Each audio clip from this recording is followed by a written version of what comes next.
నంద్యాల జిల్లా బనగానపల్లి నియోజకవర్గంలో ఉపాధి హామీ అధికారుల అవినీతి వ్యవహారం వెలుగులోకొచ్చింది.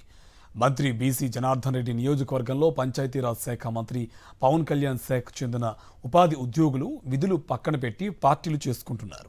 ఉపాధి హామీ పథకం ఫీల్డ్ అసిస్టెంట్గా పనిచేస్తున్న టీడీపీ కార్యకర్త ఇచ్చిన విందుకు ఇంజనీరింగ్ కన్సల్ట్, టెక్నికల్ అసిస్టెంట్లు, కంప్యూటర్ ఆపరేటర్లు హాజరయ్యారు.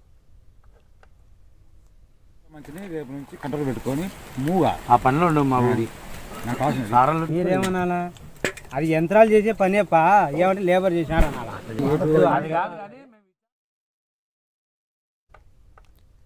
యంత్రాలతో పనులు పూర్తి చేసి ఉపాధి కూలీలతో చేయించినట్లు ఎలా చిత్రీకరించాలో ఈ సందర్భంగా చర్చించుకుంటున్నారు.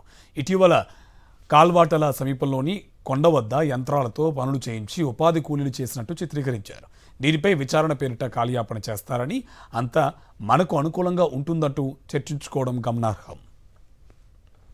రేపు నుంచి కంట్రోల్ పెట్టుకొని మూగా ఆ పనిలో ఉండవు మా ఊరి మీరేమనాలా? అది యంత్రాలు చేసే పనేపా, ఏమంటే లేబర్ చేసినాడు అనాలా? అది కాదు కానీ మేము విచారణ చేపడతామా అంటాడు సార్. అంటే నా విచారణ జరుగుతూనే విచారణ చేసి దానికి తగిన పరిష్కారం చూపగలమని చెప్తాడు సార్. అంతే. అందుకే మీ కారణం రేపు మీ ఊళ్ళో మంచిది రేపు నుంచి కంట్రోల్ పెట్టుకొని